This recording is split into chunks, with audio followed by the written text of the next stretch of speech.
আসসালামু আলাইকুম, welcome back to my channel ছোট পরিবার। সবাই কেমন আছো? আশা করি সবাই খুব ভালো আছো। আলহামদুলিল্লাহ আমি আগের থেকে আজকের একটু ভালো আছি। তো দেখো, সকালবেলা প্রথমেই আমি থালাগুলো মেজে নিচ্ছি।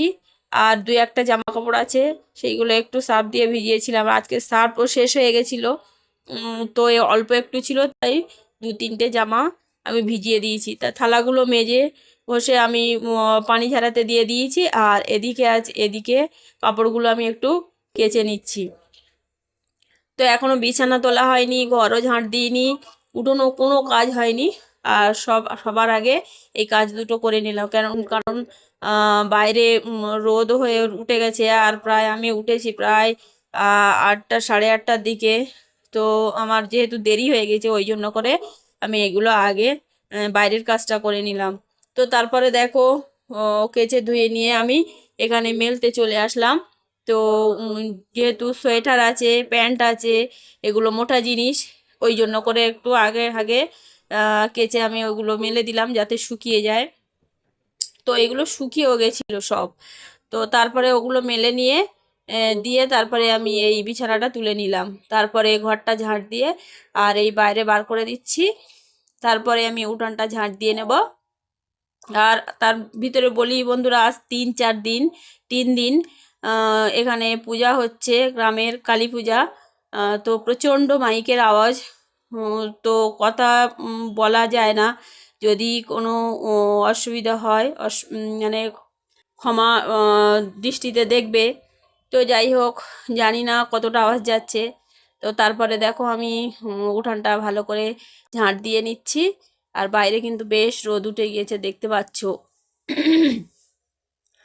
তো আগের থেকে একটু ভালো আছি বলতে, জ্বরটা নেই।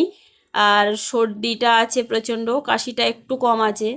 তো যাই হোক, ঝাঁট দিয়ে তারপরে চলে আসলাম এই মাছটা কাটতে, কারণ বাজার থেকে আঁশ পাখনা টাকনা সব কিছু ছাড়িয়ে নিয়ে এসছে।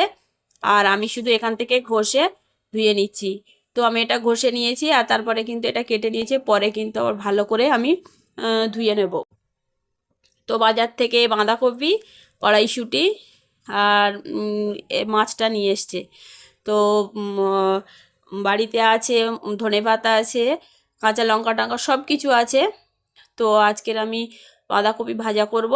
আর মাছ কিছুটা নিয়ে মানে পেঁয়াজ দিয়ে কড়াইশুঁটি দিয়ে ঝোল করব। আর 2 পিস মাছ আজকের আমি অনেক দিন পরে 2 পিস মাছ নিয়ে আমি মানে হাত ঘষে রান্না করব। তো টাটকা মাছ, ওই জন্য করে। তো অনেক দিন পরে কিন্তু আমি এরকম করে আজকের খাবো। দেখি মানে কেমন লাগে, অনেক দিন আগে খেয়েছিলাম। তো আজকে রান্না করেছিলাম, ভালোও লেগেছিল। আর আমার ছেলেও তো খায় না, ও ভাজা ছাড়া খায় না। তো দেখো আমি মাছটা ভালো করে পরিষ্কার করে ধুয়ে নিয়েছি।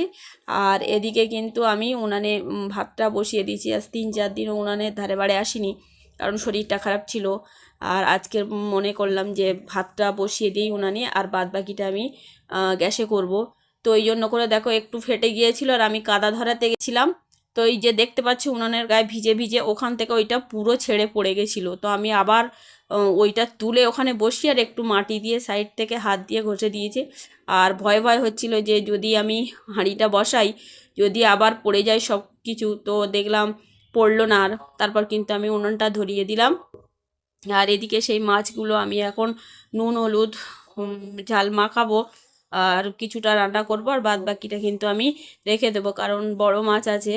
একদিনে আমরা খাই না, কারণ রাত্রেবেলা আমাদের মাছ খাওয়া অপছন্দ। আর যেদিন একটু মানে টাটকা মাছ একটু বড় হয়, কিছু করার নেই, সেই দিন একটু দুবেলা খেয়ে নিই, কিছু করার নেই। তো দেখো ভাতটা আমি বসিয়ে দিয়েছিলাম, ভাতটা হয়ে গেছিলো। আর ওখানে কিন্তু আমি বাঁধাকপিটা সিদ্ধ বসিয়ে দিয়েছি ওখানে ঝাল হলুদ দিয়ে। তো অনেকটা গ্যাস পড়ে, তো যেহেতু অনেকটা পানি বেরোয়। আর এখানে দুটো তরকারি, একদিকে পেঁয়াজ টমেটো দিয়ে মাছের ঝোল, আর একদিকে 2 পিস মাছ নিয়ে আমি হাত ঘষে রান্না করেছি জিরে বাটা দিয়ে। তো বন্ধুরা, আমার ভাত হয়ে গেছে, বাঁধাকপিটাও সিদ্ধ হয়ে গেছিলো। তারপরে কিন্তু আমি রান্না কমপ্লিট করে নিয়েছিলাম। আর তারপরে রান্না কমপ্লিট করার পরে কিছু জামা কাপড় শুকিয়েছিল, সেগুলো তুলে নিয়ে এসেছি। আর তারপরে এটা ঘরটা মুছে নিলাম। তারপরে গোসল টোসল করে আমি খেয়ে নিয়েছি। একসঙ্গে খেতে বসেছিলাম, আমার খাওয়া আগে হয়ে গেছিলো। তারপর ওরা দুজন খাচ্ছিল, তো আমি একটু আবার ভিডিও করলাম, ওদের জন্য অপেক্ষা করলাম। খাওয়া হয়ে গেলে সবগুলো আবার গুছিয়ে আমি কিন্তু ধুয়ে নিয়ে এসেছি। তো তারপরে একটু বিকালের দিকে মাঠের দিকে গেলাম। তো বন্ধুরা, আজকের ভিডিওটা এই পর্যন্ত।